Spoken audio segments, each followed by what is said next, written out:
Hello friends, welcome to my channel. तो आज हम बढ़िया सपुष्पक उद्भिदरे लिंगीय जनन।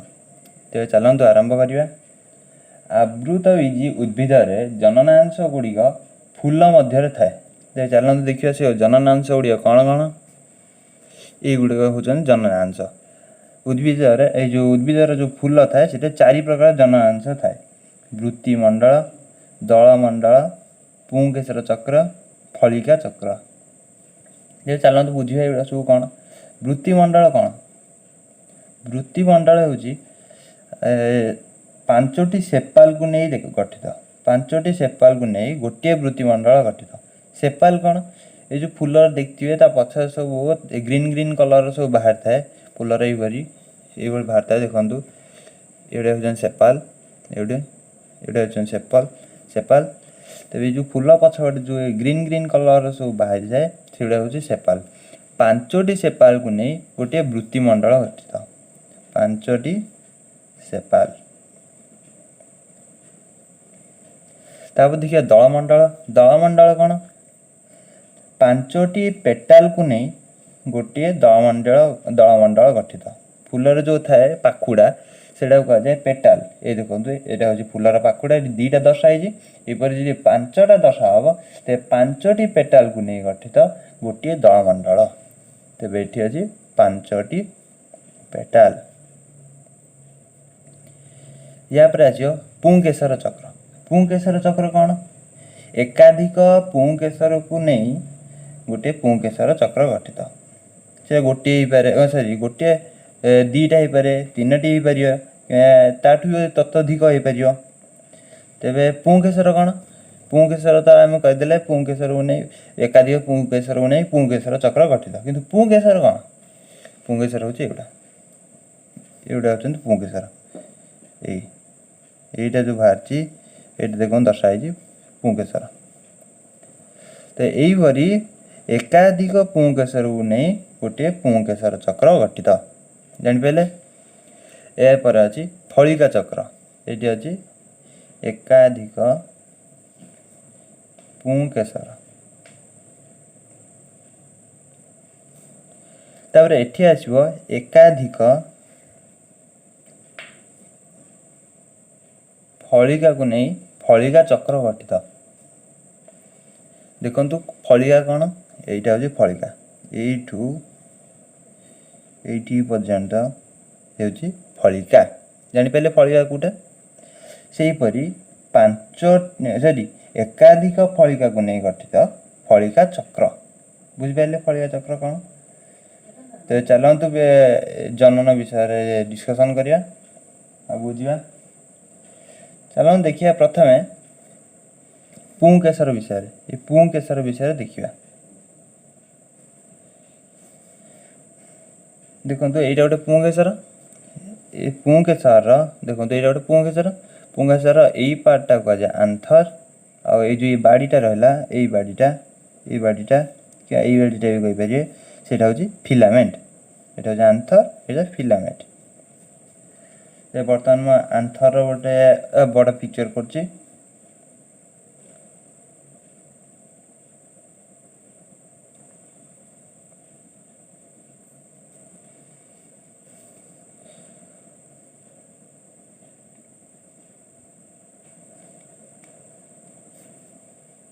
आंथर गोटे बड़ पिक्चर।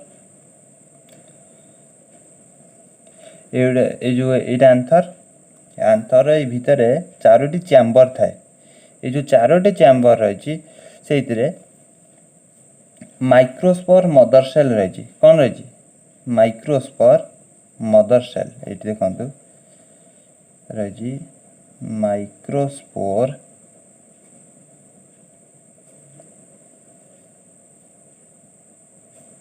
Mother cell.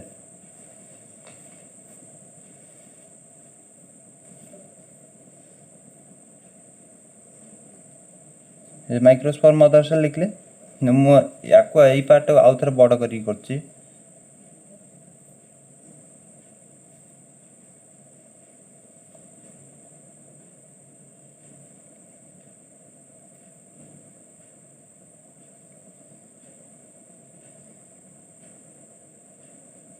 देखो ये चारोटी चैम्बर है, ये जो चारोटी चैम्बर है ये माइक्रोस्पोर मदर सेल रही, माइक्रोस्पोर मदर सेल। ये जो माइक्रोस्पोर मदर सेल वर्तमान मियोसिस घटियो। मियोसिस कौन जानते? अर्ध विभाजन। तेरे बर्तमान ये माइक्रोस्पोर मदर सेल अर्ध विभाजन घटियो मियोसिस। देखो यहाँ गोटे जदि माइक्रोस्पोर मदर सेल हुए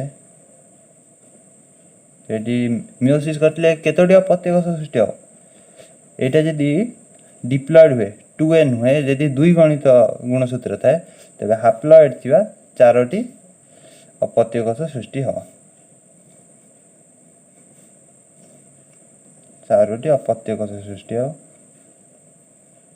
ये जो 4टी अपत्य कोष रहिले एमानू कौन कह जाए? एमानू कह जाए माइक्रोस्पोर। ये जति सब रहिले सेडा सब माइक्रोस्पोर। बुझ पाइल माइक्रोस्पोर कोटा? ये सब माइक्रोस्पोर। माइक्रोस्पोर कहि परिया कि पोलेन ग्रेन भी कहि परिया। पोलेन ग्रेन भी कहि परिबा। जान पहले ते पोलेन ग्रेन न वर्तमान गोटे पिक्चर करछि।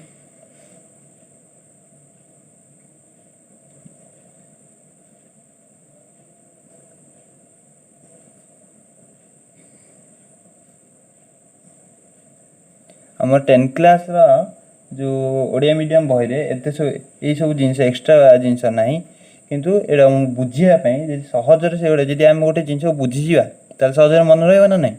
से गोटे जिनस को बुझिया पई जो ए पराग संगम अछि, फलिका और गर्भाशय विषय अछि कि ए जो समायन अछि से बुझिया पई मु एटा सब करछि।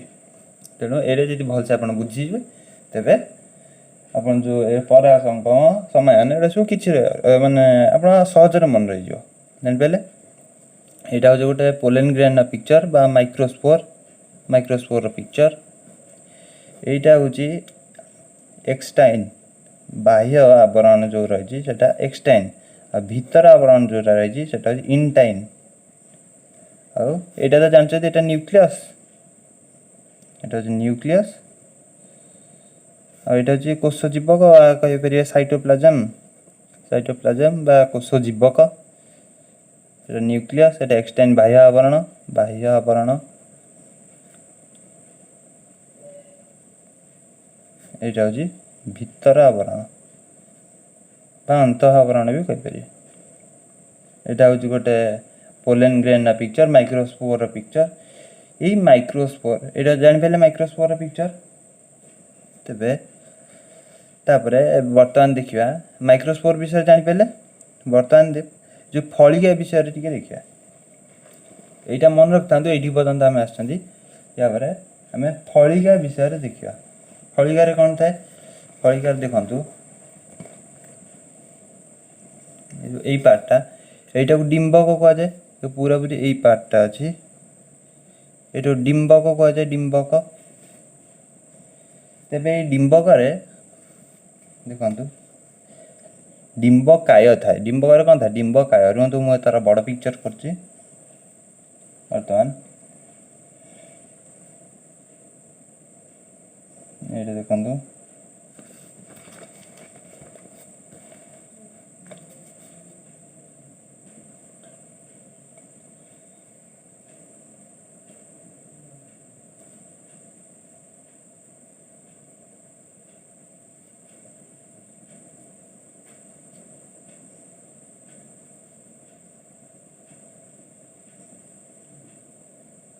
एटा गोटे डिंबकर पिक्चर।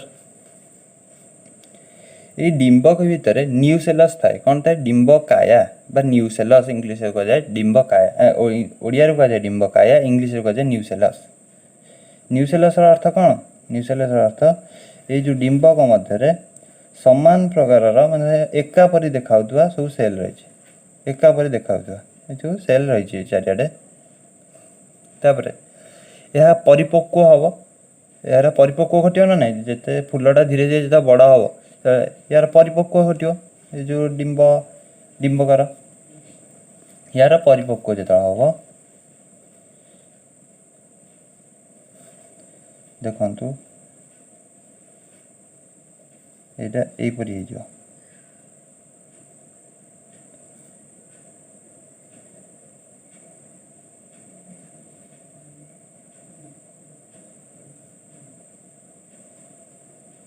এটা ପରିପକ୍ୱ ହେଲା।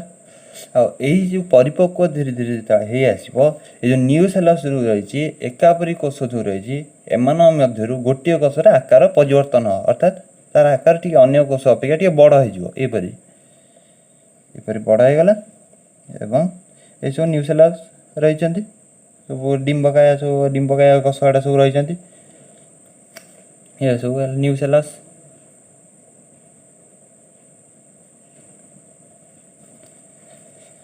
এটা ହେଉଛି ବଡ଼ ମାନେ ଅଲଗା ପ୍ରକାର ଦେଖାହେଲା ଅନ୍ୟ କୋଷ ଅପେକ୍ଷା। ଅନ୍ୟ ସବୁ କୋଷ ଏକା ପ୍ରକାର ଦେଖାଯାଉଛନ୍ତି, କିନ୍ତୁ ତାଙ୍କଠୁ ଟିକେ ଭିନ୍ନ ପ୍ରକାରର ଅନ୍ୟ କୋଷ ସୃଷ୍ଟି ହେଇଛି। ସେଇ ଯେଉଁ କୋଷ ସୃଷ୍ଟି ହେଲା ସେଇଟାକୁ କୁହାଯିବ ମେଗାସ୍ପୋର ମଦର ସେଲ୍। ମେଗାସ୍ପୋର ମଦର ସେଲ୍, এটা ହେଉଛି ମେଗାସ୍ପୋର ମଦର ସେଲ୍। ତାପରେ ଏହା ଆହୁରି ପରିପକ୍ୱ ଘଟିବ। ଏହା ଯେତେବେଳେ ପରିପକ୍ୱ ଘଟିବ, ଏଇ ମେଗାସ୍ପୋର ମଦର ସେଲ୍ ଅଛି ଯେଉଁ, ତାର ମିଓସିସ୍ ହେବ। ଯେମିତି ସେପଟେ ମାଇକ୍ରୋସ୍ପୋର ମଦର ସେଲ୍ ଥିଲା, ତାର ମିଓସିସ୍ ଘଟିଲା, ସେମିତି ଫଳିକାର ଯେଉଁ ଡିମ୍ବକ ଅଛି, ଡିମ୍ବକ ଭିତରେ ଡିମ୍ବକାୟ ଅଛି, ଡିମ୍ବକାୟ ଭିତରେ ଯେଉଁ ଏଇ ମେଗାସ୍ପୋର ମଦର ସେଲ୍ ସୃଷ୍ଟି ହେଇଛି, ଏହାର ମିଓସିସ୍ ଘଟିବ। ଡିମ୍ବକାୟ ହୁଏ, ତାର ମିଓସିସ୍ ଘଟି ସେ ଚାରିଟା ସୃଷ୍ଟି ହେବ, ଚାରିଟା କୋଷ। ଏହା ଯଦି ଡିପ୍ଲଏଡ୍ ହୁଏ, ଏ ଯଦି 2n ହୁଏ, ସେଗୁଡ଼ା ସବୁ n ର ହେବ।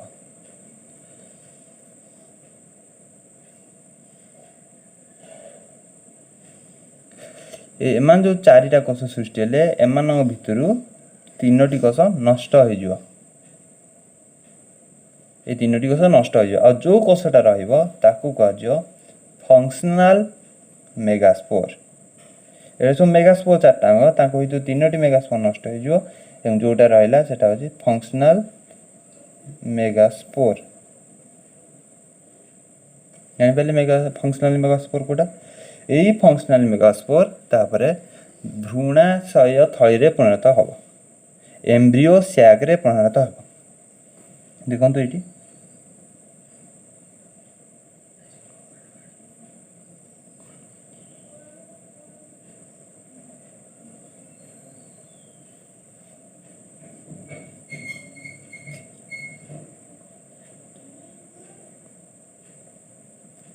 ଦେଖନ୍ତୁ ଏଇଠି এই ଯେଉଁ এই ମେଗାସ୍ପୋର ମଦର ସେଲ୍ ସୃଷ୍ଟି ହେଲା ଫଙ୍କସନାଲ, এই ଯେଉଁ 4ଟି ମେଗାସ୍ପୋର, ତାଙ୍କ ଭିତରୁ 3ଟି ମେଗାସ୍ପୋର ନଷ୍ଟ ହୋଇଗଲା ଏବଂ ଯେଉଁଟା ରହିଲା ସେଟା ହେଉଛି ଫଙ୍କସନାଲ ମେଗାସ୍ପୋର। ଏଇଥିରୁ ସୃଷ୍ଟି ହେବ ଭ୍ରୂଣାଶୟ ଥଳି।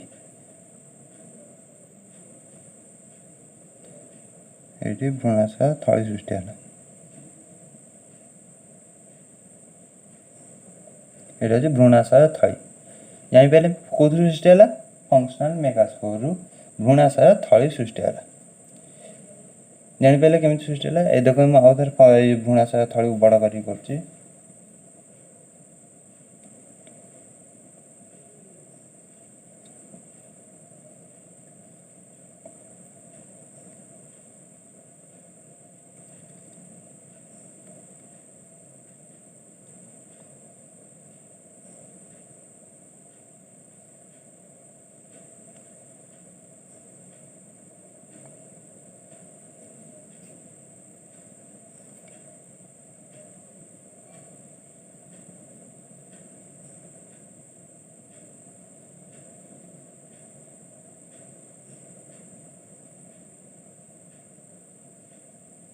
ଦେଖନ୍ତୁ ଏଇଟା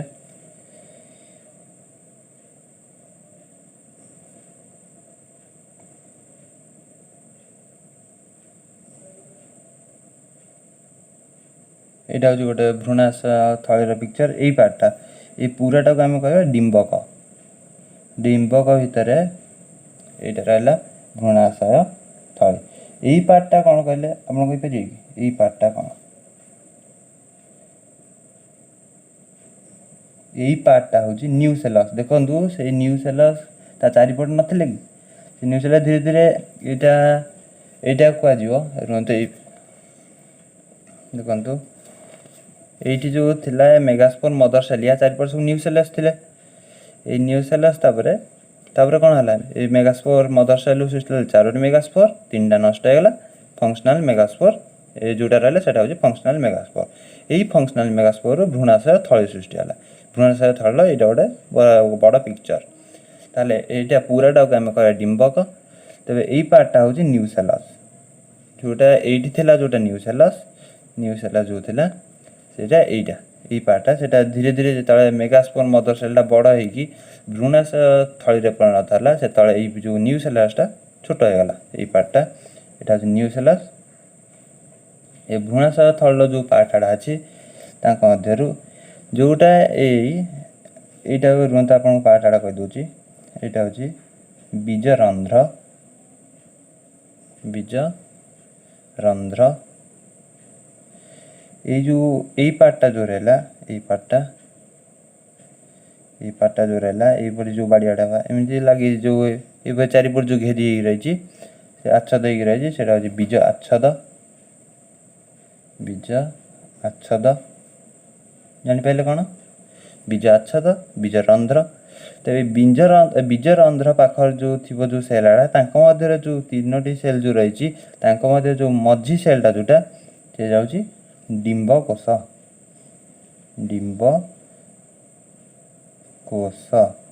बा आम कहीपर डिम्बाणु किंबा ताकू इंग्लीश कहीपर ये डिम्बाणु यहाँ डिम्बकोश किंबा ताकू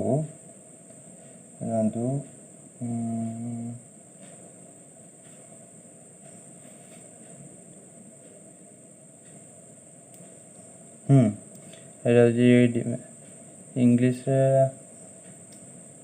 मन पड़नी किंतु यार 3टी ना अच्छी गोटे अच्छी डिम्बकोश आउटे डिम्बाणु आउ गोटे तार ना अच्छी ओडिया रे स्त्रीजुग्म कहीपर डिम्बाणु कहीपर डिम्बकोश जापारे डिम्बकोश और साइड रे जो 2टा कोष रही से 2टा कोष होती कौन सहायक कोष ये 2टा कोष होती सहायक कोष मन रखा पड़ो आपको और ये जो मझे 2टा रही न्यष्टि ये न्यष्टि 2टा कह मेरु न्यष्टि ये न्यष्टि 2टा कह मेरु न्यष्टि आउ यही ऊपर पटे जो ये ऊपर पटे जो 3टा रोष एटा कह प्रतिमुख कोष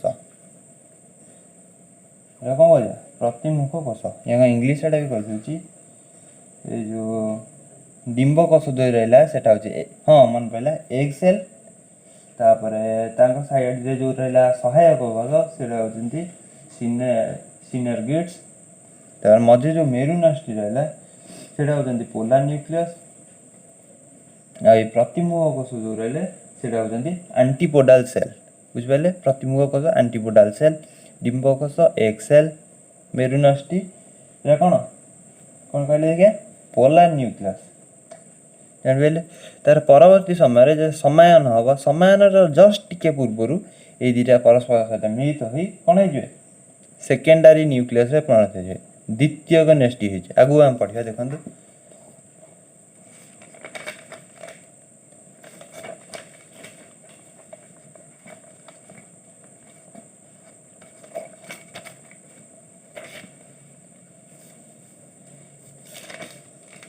बुझिपारे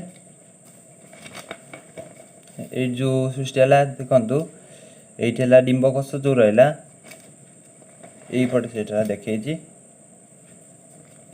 देखु ये छोटिया डिम्बकोश ये 2टा रहा सहायक कोष ये 2टा रहा मेरु न्यष्टि ये 3टा जो रहा प्रतिमुख कोष और ये जानते बीजरंध्र यहाँ सब बीज आच्छाद जानते तेरे ये जो थिला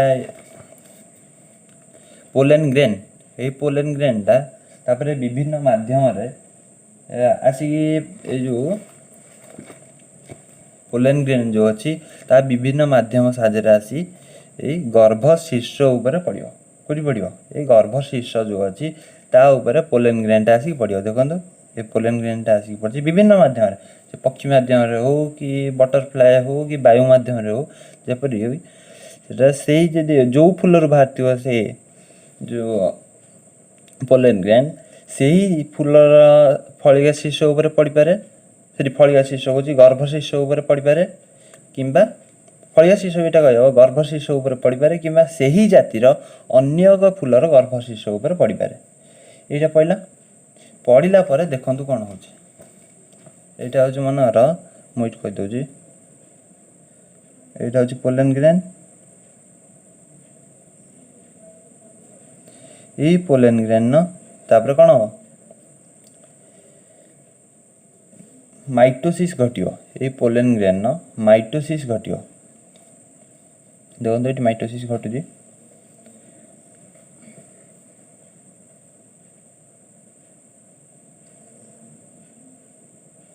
ଏଇଠି ମାଇଟୋସିସ୍ ଘଟିଲା। ଦେଖନ୍ତୁ ଏଇଠି କୋଷ ଜୀବକ ବିଭାଜନ ହେଲା, ନେଷ୍ଟି ବିଭାଜନ ମଧ୍ୟ ହେଲା।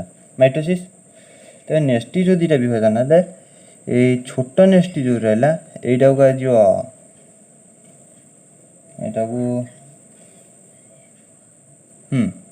ଏଇଟାକୁ କୁହାଯିବ ନଳି ନେଷ୍ଟି। ଟ୍ୟୁବ୍ ନ୍ୟୁକ୍ଲିୟସ୍ କୁହାଯିବ। ଏଇଟାକୁ କୁହାଯିବ ଜନନ ନେଷ୍ଟି ବା ଜେନେରେଟିଭ୍ ନ୍ୟୁକ୍ଲିୟସ୍।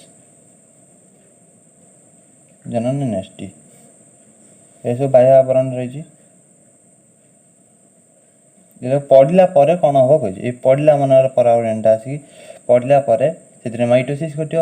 ତାପରେ ଯେଉଁ ଜନନ ନେଷ୍ଟି ଅଛି ସେଥିରେ ପୁଣି ଥରେ ଆଉ ଥରେ ମାଇଟୋସିସ୍ ଘଟିବ। କିନ୍ତୁ ତା ପୂର୍ବରୁ ଦେଖନ୍ତୁ ଏଇଠି କ'ଣ ହେଉଛି। ଦେଖନ୍ତୁ ଏଇଠି ଅଛି ପୋଲେନ୍ ଗ୍ରେନ୍, ସେଥିରେ ମାଇଟୋସିସ୍ ଘଟି ସାରିଛି।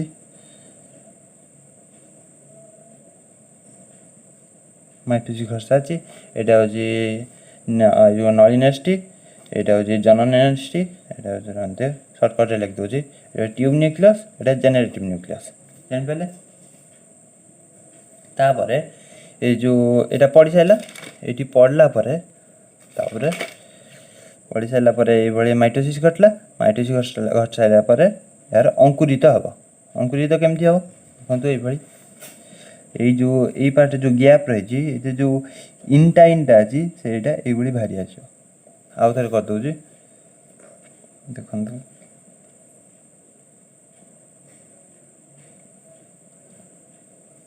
ଏହିପରି ଏଇଟା ବାହାରି ଆସିଲା। ଦେଖନ୍ତୁ ଏଇଠି ଅଙ୍କୁରିତ ହେଉଛି। ରୁହନ୍ତୁ ଆଉ ଥରେ ମୁଁ ବଡ଼ ପିକ୍ଚର କରିଦେଉଛି।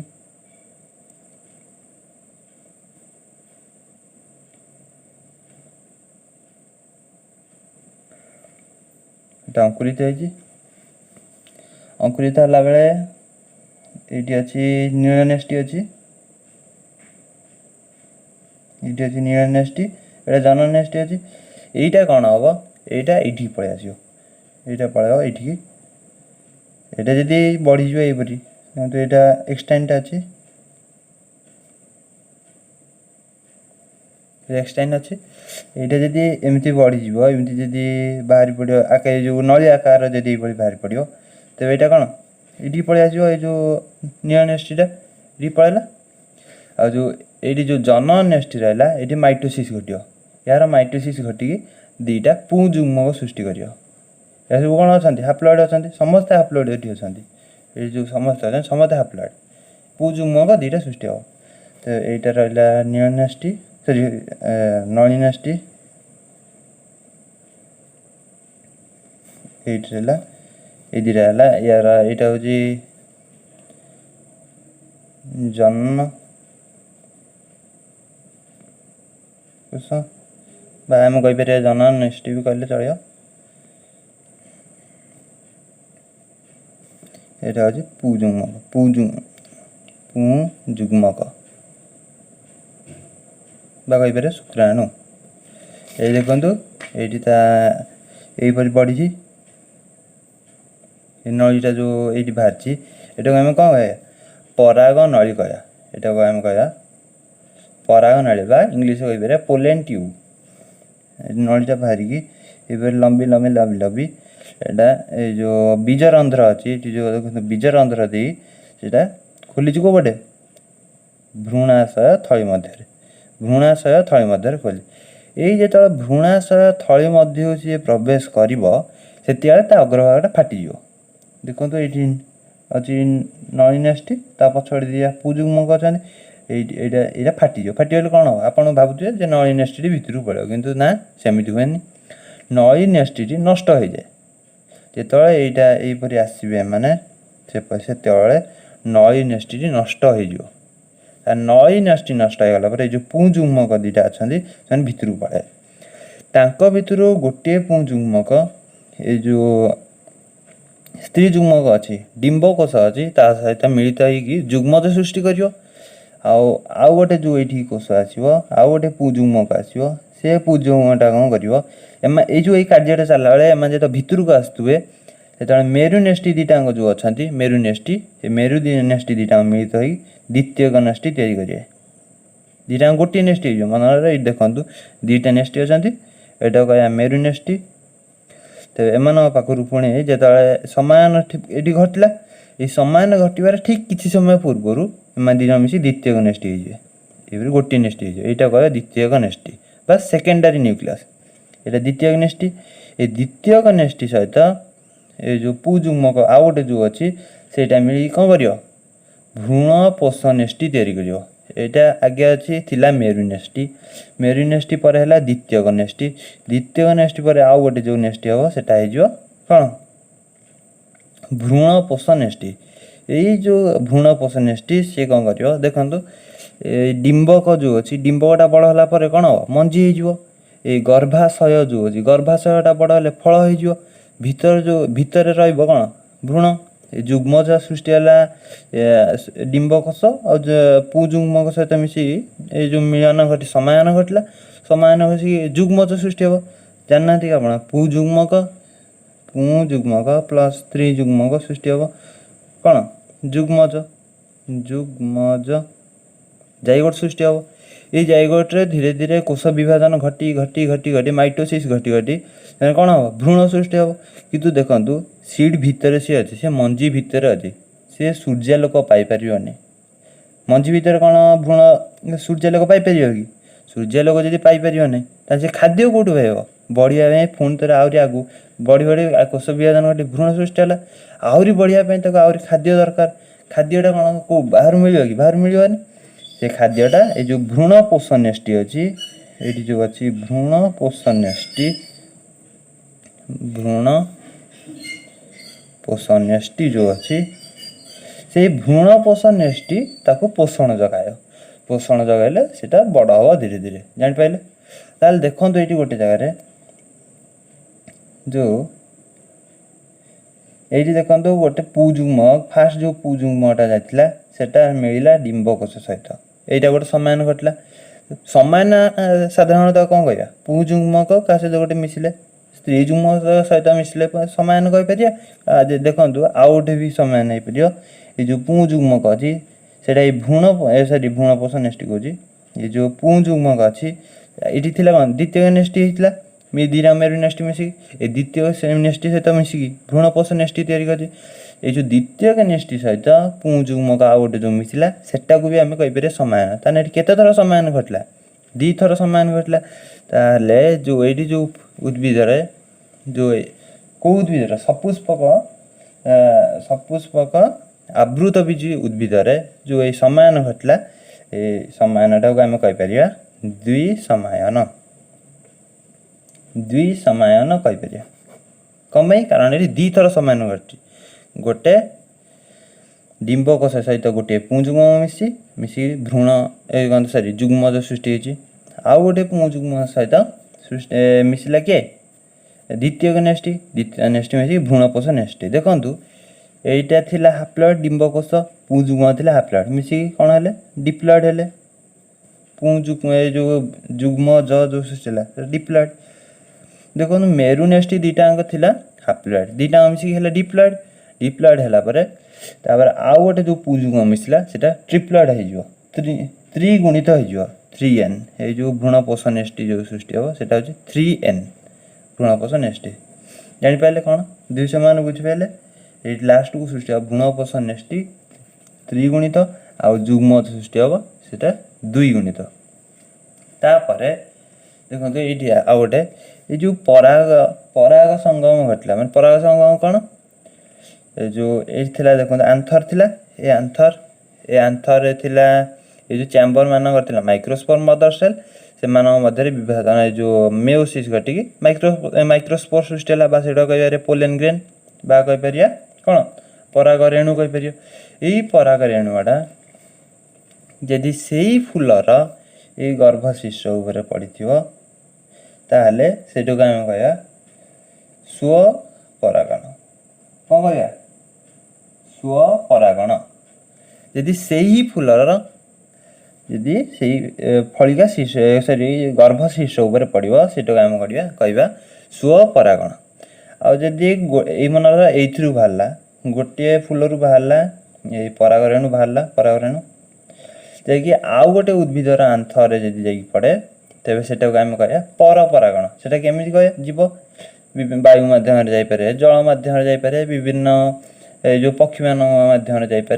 जापारे विभिन्न बाह्य माध्यम सहित जदि अन्य एक फूलर से ही जातिर हो किंतु अन्य गोटे फूल हो तार गर्भशीर्ष उपर जदि पोलेन ग्रेनटा पड़े पराग रेणुटा पड़े से आम कह परपरागण परागण कौन पोलेन ग्रेनटा आसिक गर्भशीर्ष उपर पड़ाटा को परपरागण हुए जो परागण दी प्रकार गोटे है परपरागण आ गए स्वपरागण तापर दुई समान बुझिपारे दुई समान कमाई कहला दी थर समान घटुची से दुई समान कहला बुझिपारे पूरा पूरी बर्तमान जब आप 10 क्लास बहीटा पढ़े तेरे आप 10 क्लास बहीटा जो ओडिया मीडियम अच्छी से जब आप पढ़े तेज आराम से आपटा बुझी जापारे कारण ताठू मु बहुत अधिक बुझे ये जो डिस्कसन है बहीरे ये आंथर फिलामेंट एगुड़ा सब किसी देनी खाली ता विषय कहीदे मुझे कहली कौन माइक्रोस्पोर केमी सृष्टि है बहीरे खाली दे पोलेन ग्रेन आसिक गर्भशिष्ट उपर पड़े मुझे बुझेली माइक्रोस्पोर केमी सृष्टि हे तापर ये सीधा दे दीजिए भ्रूणाशय थली गोटे थाए कि मुझे कहली भ्रूणाशय थली किपरि सृष्टि हुए जापारे तेबे जदि डिस्कसन भल लगी जदि मो बुझेवाटी भल लगी तेबे video T like subscribe and share निश्चय करेंगे।